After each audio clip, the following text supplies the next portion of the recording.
Hi everybody, this is Katie. I'm the owner of the Posture Clinic here in Vero Beach, Florida. I'm certified by the Egoscue University in the Egoscue method. I'm a posture alignment specialist and a licensed massage therapist. I want to talk today about some questions that keep on coming in that are real popular subjects with people. Bone on bone knees in particular. So I've gotten a number of questions from folks and replied, but I think some sort of a visual aid is really helpful in this case. So people write in and been asked, here's a little story. I injured my left knee a year ago. I twisted it, and 2 to 3 months after that, I injured it again. It was swollen. I had to take pills for the inflammation. Now the result of the MRI came back, partial tear of the anterior cruciate ligament, complex tear medial meniscus, extending from the posterior root attachment through the posterior horn and onto the body. There is a vertical red zone component and horizontal longitudinal component which surfaces on the tibial side. Almost complete loss of articular cartilage within the medial compartment of the knee. I'm assuming that in my case the cartilage loss is due to inflammation. What do you recommend I should do to regrow the cartilage? I have to see a reconstructive knee specialist, but would appreciate your opinion first. Other people have asked, are there vitamins to help regenerate cartilage in the knee? I had a medial meniscectomy and medial collateral ligament repair in 1972. Now I've got sharp pain in the knee. I've strengthened the quads and hams. Is the damage irreparable? Other people, what to do about bone-on-bone knees? Okay, so what I would like to point out is that all these questions describe bony structures, okay, which is what our current diagnostic equipment and procedures do. They look at bony structures, okay, x-rays, MRIs. You know, they can see meniscus, which is more of a soft tissue, not necessarily a bone. Cartilage isn't a bone, but they're not, you know, there's no way to see what the muscles are doing. So when we look at these tests and we get the test results, it's all focused on bony material, bones, cartilage, ligaments, tendons, so forth. And it makes it sound really, really scary. So if we only look at the bones and we don't consider these other really important structures, which are, there are far more of these than there are bones, which are called muscles. Muscles, there's over 600 muscles in the body. And some, when you count, I think, internal muscles, I mean, it comes up to 800. But the point is that the musculoskeletal system, which means the muscles and the bones work together as a system. When we look at joint pain and joint problems, we're only looking at the bones, and I think that's a big oversight because muscles move bones. I mean, bones just don't move themselves. Bones just don't do what they're doing in isolation of hundreds and hundreds of muscles. Okay, so anytime you move your body, the bones are moving only because the muscles are moving them. If we didn't have muscles, you'd be a big pile of bones and organs on the floor. So the muscles are giving the skeleton shape and form and giving it movement. So it is very possible and totally common that muscles can get imbalanced. Okay, so muscles generally work in pairs, and if one of the pair, one muscle in the pair gets too weak or too loose or injured or whatever, it doesn't work in the pair properly. So the bones that it moves, don't operate properly, correctly. Okay, so there is a position, and you're looking at this anatomical guy on the screen at the moment. We're gonna strip away the muscles to look at the bones in a second, but you can see his ankle, knee, and hip and shoulder. Everything is straight. Okay, you got a straight line. Feet are pointing forward. The knees are pointing forward. Okay, if we drew a line straight up the center between his ankles. He's got 50% of his body's on either side. It's like bookends. The right arm identical to the left. The shoulder is level. The pelvic girdle is level. So you basically have a lot of vertical and horizontal lines. Okay, you don't see a lot of things that are at an angle and not like tipped up on one side and down on the other side. So, okay, so the muscles are holding that guy on the screen in that position. That's the proper anatomical. You open any anatomy book and you're going to see this. Okay, and it's no mistake. It's not just to make it easy to study anatomy. This is the position, this is the form that we are designed to operate in, right? Car manufacturers don't manufacture a car with an elliptical frame. They don't manufacture cars with a kind of wavy axle. Okay, it's no mistake that there's vertical and horizontal lines because that's the best design for what the object is meant to function, how it's meant to function. Okay, so same thing with the body. All right, so we're going to look at, we're going to strip away the muscles here and look at the bones.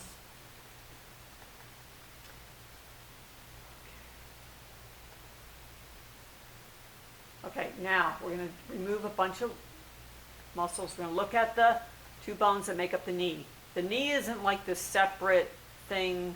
It's really just comprised of the upper and lower bones of the leg. Okay, so you can see this is the long thing on the top is the femur. This thing down here is the tibia. There's condyles here, these little rounded thingies, and there's these little shallow like cups that the condyles sit in. Okay, so this is straight. The femur does have kind of an angle. You can see it comes up and it inserts into the pelvis. This is part of your pelvis. It has a little cup here, well, a big cup actually, and a big ball that sits in there. And it only stays in that cup because of the wonderful, fabulous muscles that we have. And muscles have become orphans, okay? So for some reason, we've just kind of overlooked the fact that we have muscles, and muscles are really important in terms of the movement and the health of our bones and our joints. Okay, so here's the femur, here's the tibia, okay, and here is the knee. It's the femur sitting on top of the tibia, and here's the little cap in the front. Okay, so if we look at the back of it, we'll see the same thing. Here's the rear of the leg. Here we can see the rear of this person right there. Okay, so the condyles, and these little indentions, these little cups. Okay, so it's a hinge joint. It's not meant to swivel. It's only meant to bend forward and back like a hinge. Okay, there's very little tolerance for rotation. It does allow some rotation, but only a few degrees. Okay, so if we add muscles, you can see how muscles come from above, from the pelvis and from the leg, all the way down to the lower, to the tibia. From the tibia to the femur. From the upper leg, the femur, all the way down, in this case, I think that's a fibula. Yeah, okay. All right. And here is hamstring, from the upper leg down to the lower leg. So these muscles cross over this gap. And what do you think? When these contract, they're bending the knee. They're bringing these two joints, they're creating a flex position in that joint. Here's more, okay? From the upper leg down here, from the upper leg down here, crossing over this joint. If we look at the front, see the same thing, okay? Quadricep muscles. This is the tendon that incorporates the kneecap all the way down to the tibia. Look at this, from the tibia all the way up.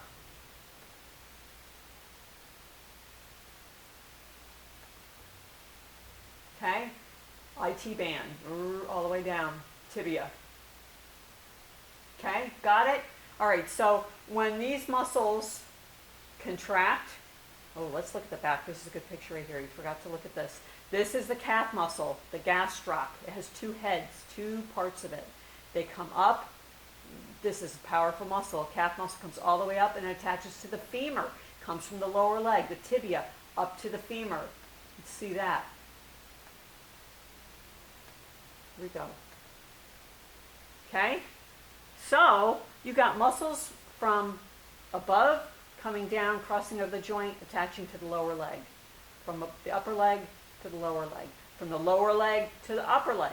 From the lower leg to the upper leg, okay? That is how you create movement at the knee. Just like that. Muscles are responsible. The joint is not responsible. It really is kind of a victim of what the muscles are doing. And if you have muscle imbalances and it's not hard to get there, then you're going to have changes in the position of the knee joint. Now, the really amazing thing about the body is it distributes stability with flexibility. So the knee is more of a stable joint. Like I said, it doesn't rotate, it hinges. But the joints above it, the femur joint, you can see the femur bone, look, has anything with a round ball that sits in a socket. Oops. That's as much as we can go. Okay, so there's a round ball. What does a round ball do? It rotates. I mean, that femur can rotate. Well, check it out. Move your leg. It's got all this movement inside that socket, okay? You're designed to move, have, great amount of degree of rotation in all these different planes of motion with this joint up here. So this is a ball and socket joint. This is a hinge joint. We look down here at the ankle. Get down there. Move your ankle. You should have a lot of movement down here and the ankle, okay? It's designed to have a lot of movement. So if you have a lot of movement above the knee and a lot of movement below the knee, more than you should, you're going to have pressures coming down through that knee joint. You're going to have a repositioning of the bones, okay? And then you're going to have some wear and tear in there, and we're going to look at that in a second. Let's get rid of this. Let's open up this. Okay, perfect picture right here.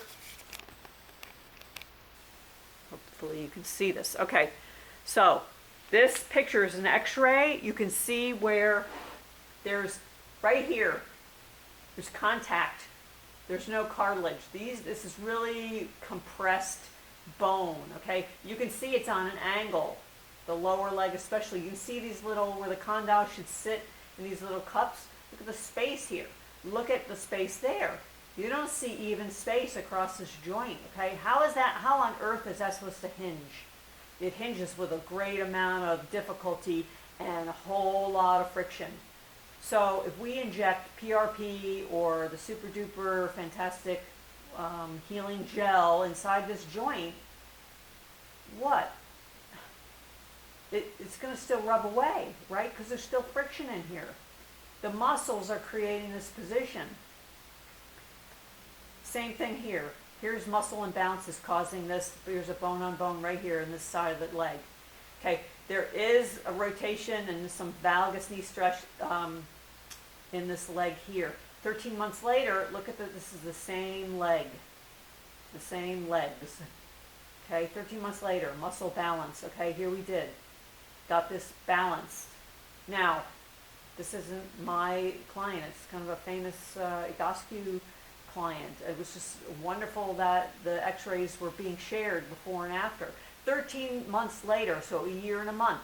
That's how long this guy worked on this problem with posture alignment therapy. Look at the results, okay? So cartilage can be regrown if it's given a chance, but if it's under this, great amount of pressure and stress and friction because of muscles, not because of age, not because of sneakers, and so forth, okay? It's muscle imbalance, and it is totally possible that the muscle imbalances could be as far up the body, up into the upper back, the shoulder area, as far down into the feet and ankles. So you might have knee pain, you might have bone-on-bone knees, but you don't have a knee problem, okay? It's going to be elsewhere, because this hinge joint is just a hinge, and the upper leg and the lower leg just go wherever these other muscles tell it to go. We haven't even looked at the anatomy for how muscles of the upper back, shoulders come down to the pelvis, that come down to the hips, that come down past the knees, that come down to the ankles. I mean, there's this one continuous chain of muscles. So it really is, they're all connected. Body works as a unit. You cannot just go right to the area of the pain and expect you're going to solve the problem there. Hardly ever. Okay, so, all right, so there's another really little diagram. Again, this is just to illustrate horizontal and vertical lines. If you've got this posture where your feet are everted, your knees turn out, your pelvis is kind of tipped up on one side, your shoulder girdle's tipped up on one side, rounded shoulders, maybe your spine is a little rounded, you're going to have, it's possible you could have the knee bone-on-bone issue. That doesn't mean you're going to have knee pain or knee bone-on-bone, but there is wear and tear and friction in the musculoskeletal system of the person on the right. Very little, if none, for the person on the left, without alignment on the left. Okay, muscles are responsible for holding and moving bones. Okay, so work on the muscle imbalances. If you replace a joint, the knee joint, you're not replacing the muscles. Okay, and many times I've heard the saying, and I tend to agree with it. What we see, people have surgeries. Just because you have surgery doesn't mean you might have a full recovery from the surgery, but that doesn't mean you're going to have full function. Okay, so work on the muscle imbalances.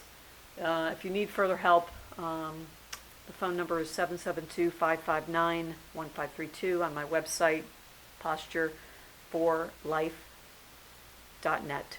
Posture with the number 4life.net. Okay, thanks for listening.